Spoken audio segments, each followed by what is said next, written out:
શીર્ષક અહીં હાઇગ્રોમીટર પદ્ધતિ દર્શાવેલ છે, એટલે કે ભેજ માપવા માટેની કુદરતી રીત.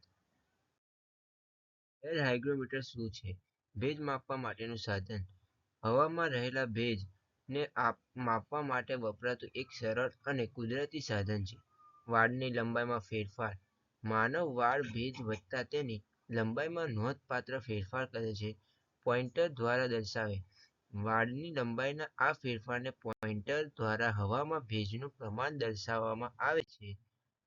તેનો ઇતિહાસ અને શોધખોળ. બેનેડિક્ટ ડી સોરિયેની છબી શોધ. આ સાધનની શોધ 1783માં હોરાસ બેનેડિક્ટ ડી સોસ્યુરે દ્વારા કરવામાં આવી.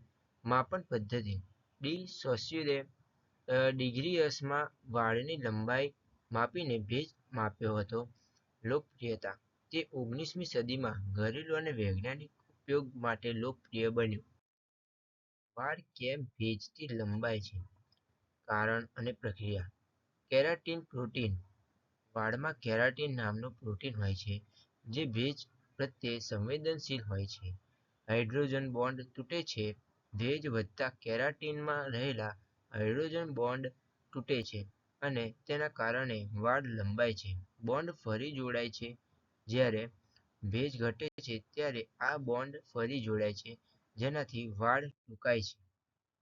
હેર હાઇગ્રોમીટર કેવી રીતે બનાવવું? સામગ્રી: 3 લાંબા વાળના તંતુ, લાકડાનું પાટલું, નખ, પોઇન્ટર, પ્લાસ્ટિક, કાર્ડબોર્ડ. વાળ સાફ કરવા. વાળને સાફ કરવા માટે રબિંગ આલ્કોહોલનો ઉપયોગ કરો. જોડાણ: વાળને પોઇન્ટર સાથે જોડીને પોઇન્ટરને લાકડામાં નખથી લગાડો.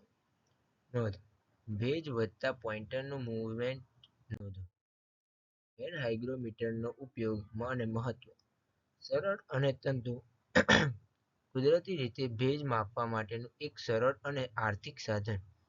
મોસમ વિજ્ઞાન. હવામાનની આગાહી અને ઘરેલું પર્યાવરણ નિયંત્રણમાં ઉપયોગી. આરોગ્ય અને આરામ. ભેજ સંબંધિત આરોગ્ય અને ઘરમાં આરામદાયક વાતાવરણ જાળવવામાં મદદરૂપ.